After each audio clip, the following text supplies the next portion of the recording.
जितई अविद्यानाश। तुलसी बाबा लिखते हैं कि देखो हुआ क्या, मेरा सपना टूट गया, मेरा अपना खो गया, मेरा विश्वास चला गया। मौन होकर बैठ गए थे दशरथ। उन्हें एक बार तो ऐसा लगा कि मेरे प्राण तो ले लिए इसने, पर मेरी पत्नी मेरा अनिष्ट नहीं कर सकते, मेरा अमंगल नहीं कर सकते। इससे कुछ अनिष्ट नहीं हुआ है, अमंगल नहीं हुआ है। हाँ, मेरे प्राण तो नहीं रहेंगे, मैं राम के बिना जी नहीं पाऊंगा, अनिष्ट नहीं हुआ है कुछ।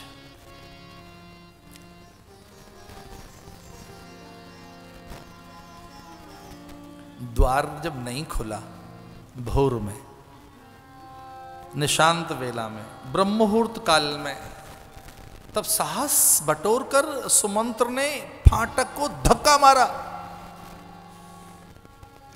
किसी का साहस नहीं अंदर आने का। वो प्रधानमंत्री, उस समय का वो मुख्य अधिकारी, वो राजपुरुष जो सीधे सत्ता के अधिकारों के निकट था, सुमंत्र, उसने द्वार धकेले। वहां सन्नाटा है, भयानक मौन है, विभत्स चुप्पी है। ऐसा लगा कि कुछ जुआ सा खेल बैठा राजा और सब कुछ हार गया है। पहली बार अपने राजा को लगा किसी ने दूध क्रीड़ा की, जुआ खेला है मेरे राजा ने, सब हार गया ही है। लेकिन निकट आकर देखा तो बोला नहीं, मेरे राजा ने कोई बड़ा यज्ञ किया है। उस यज्ञ करने के बाद में कुछ ऐसा लगा है कि कुछ खो दिया, पर यज्ञ तो देता है, खोता थोड़ा ही है। सुमंत्र को निकट आया, देखकर कहा था कि कहीं ने घोषणा कर दो, राज्य आदेश, राज्यानुदेश, राज्य अध्यादेश, राज आज्ञा, राज घोषणा, ये राज पुकार जन जन तक पहुंचाओ। ये मुकुट मेरा हो गया, राजदंड मेरा है, भरत राजा हो गया है, जाओ राम को लेकर आओ।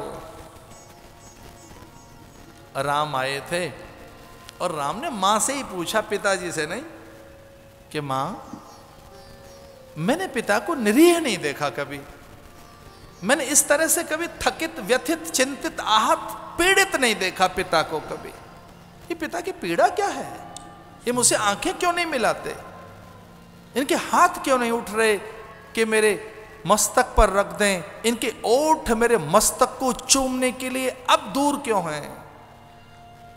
क्यों नहीं मुझे आलिंगन कर रहे मेरे पिता? मुझे देखकर घबराए क्यों हैं? उन्हें लगता है कि वो अपराधी हैं। मैंने क्या अपराध कर दिया? तो मेरे पिता क्यों दुखी हैं? सुनो राम सब कारण एहु, राजाई तुम पर प्रेम बहुत सने। रानी ने कहा कि ना ना ना, ये दुखी नहीं है, इनका मोह है, ये इनकी आसक्ति है, इनकी दुर्बलताएं हैं तेरे प्रति। तो राम, तेरे प्रति जो एक अनुराग है, राग है, विराग है, तेरे प्रति जो एक बड़ी एक आसक्ति है, दुर्बलता है जो इनके मन में, जो मोह है, वो है ये। अन्यथा तो इन्हें सुखी होना चाहिए। वचन दे दिए, निश्चिंत हो गई है। 14 बरस के लिए तो भेज रहे हैं हम, वन में जाना है और ये जोगिया बाना है। धन्य है ऐसी माँ। मैं ऐसी माँ को प्रणाम करना चाहता हूँ जो अपने पुत्र को ये कहे, लोक कल्याण के लिए 14 बरस के लिए जोगिया बाना पहनना है। जोगिया बाना, अब जोगी रहेगा, तपस्वी रहेगा, वहां रहना जहां सुख नहीं होंगे, कंदमूल फल खाने होंगे, किसी का सहयोग न लेना। गांव की धूम्र जहां दिखाई दे उससे भी दूर चले जाना। हाँ, मुनि मंडली में रह सकता है, पर कुंज निकुंज में नहीं, किसी वन उपवन में नहीं, किसी मठ मंदिर में नहीं, किसी गुरु के आश्रम और गुरु की कुटिया में नहीं। तो कहां रहना है? जंगलों में, कंदराओं में, कंदमूल फल खाना है, निर्झर प्रपात का जल लेकर तृषा मिटानी है। अब तुलसीदास जी पता है क्या लिखते हैं? मुख प्रसन्न चित चौगुन चाऊ, मिटा सोच जन राखे राहु। राजा को थोड़ी तसल्ली मिली जब मुख प्रसन्न देखा राम का, मुख प्रसन्न चित्त चौगुन चाओ। और जब ये लगा कि लोक मत, वेद मत, नृप मत, शास्त्र मत और पिता की भी अब आज्ञा है, मां की भी सम्मति है, सारी बेड़ियां खुल गईं, सब बंधन खुल गए। तो पिता को प्रणाम करके नाचते कूदते हुए राम निकल रहे हैं। राम को एक बात लगी थी कि माता को पता नहीं है, मां मौन में है, जप अनुष्ठान में है, शिवार्चन शिवाभिषेक में है। तो एक काम करना चाहिए, मां के चरण छू के आशीष ले लेना चाहिए। तो राम कौशल्या के महलों में आए और कौशल्या रात भर जागरण कर रही थी। और हमारे शास्त्र कुछ ऐसा निर्देश देते हैं, बड़े कार्य की सिद्धि के लिए रत जगा करो, लेकिन लाउड स्पीकर इतना चिल्ला चिल्ला कर न बोले कि पूरा शहर परेशान हो जाए ना। रत जगा खुद करो, मोहल्ले को मत जगाओ। रत जगा मौन में, मुझे क्षमा कर देना, रत जगा की स्तुतियां दूसरे को पता नहीं लगनी चाहिए। रत जगे की स्तुतियां द्वार से बाहर न जाएं, ये निर्देश है। आपका रात्रि जागरण है, पड़ोसी का, मोहल्ले का, पूरी सिटी का नहीं है। मां रत जगा कर रही है। अब तो सूरज भी निकल आया। ध्यान में, मौन में, साधन में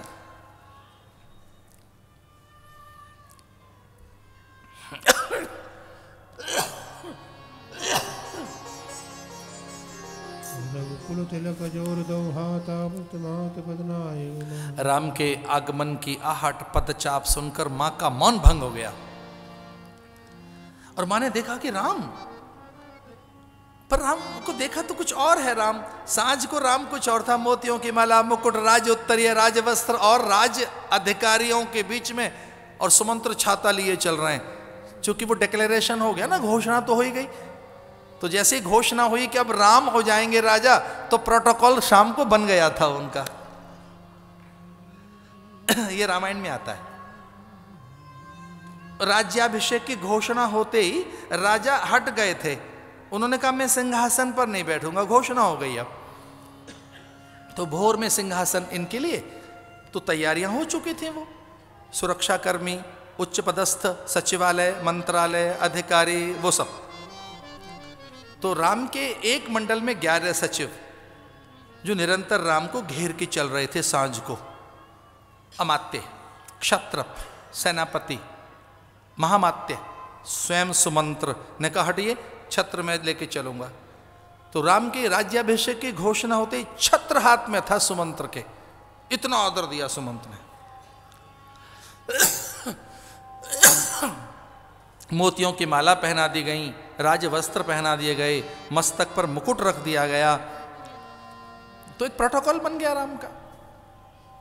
अब राम को ऐसे थोड़ी छोड़ा जा सकता है, राम राजा हैं भाई, डिक्लेरेशन हो गई, घोषणा हो गई है। तो क्या कि वो मां ने देखा कि ये राम अकेला है, सचिव कहां गए जो एक पल के लिए भी राम को नहीं छोड़ सकते? छत्र कहां गया, चमर कहां गया, कहां गया वो सुमंत्र? और ये राम ने क्या कर रखा है, जोगी या बाना?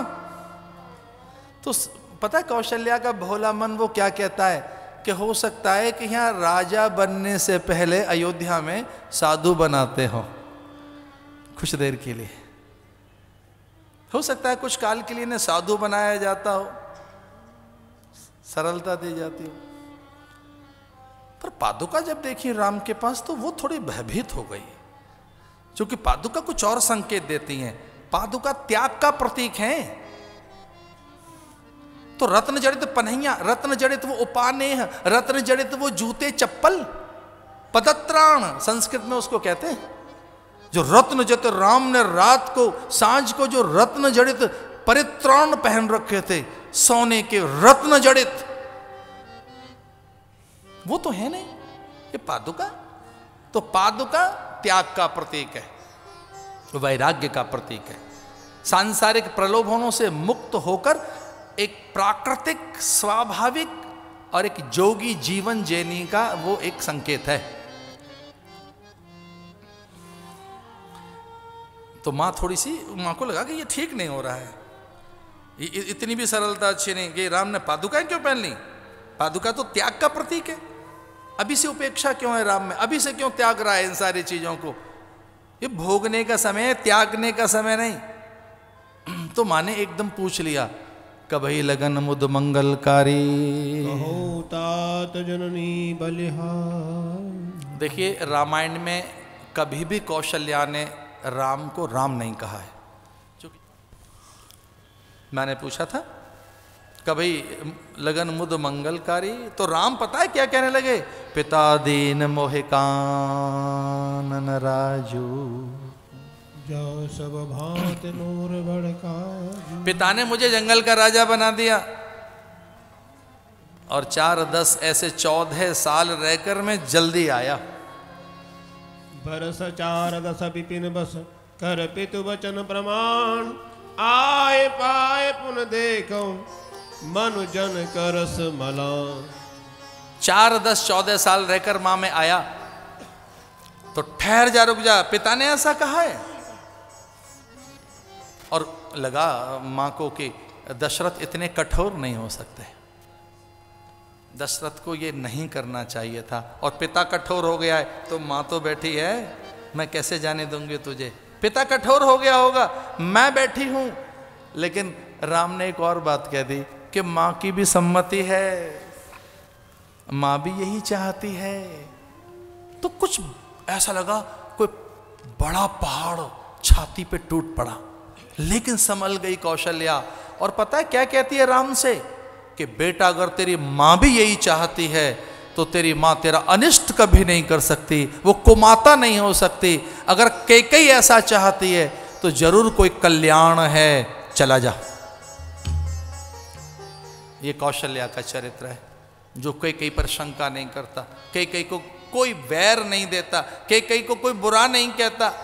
कौशल्या कहती है अगर पिता ने कहा है तो मैं रोक लूंगी, पिता की आज्ञा नहीं मानने दूंगी, क्योंकि मेरा अधिक अधिकार है तेरे ऊपर। और अगर मां की सम्मति है तो फिर तेरा कोई कल्याण है, क्योंकि मां को माता नहीं हो सकती, मां अकल्याणक कोई वचन नहीं दे सकते।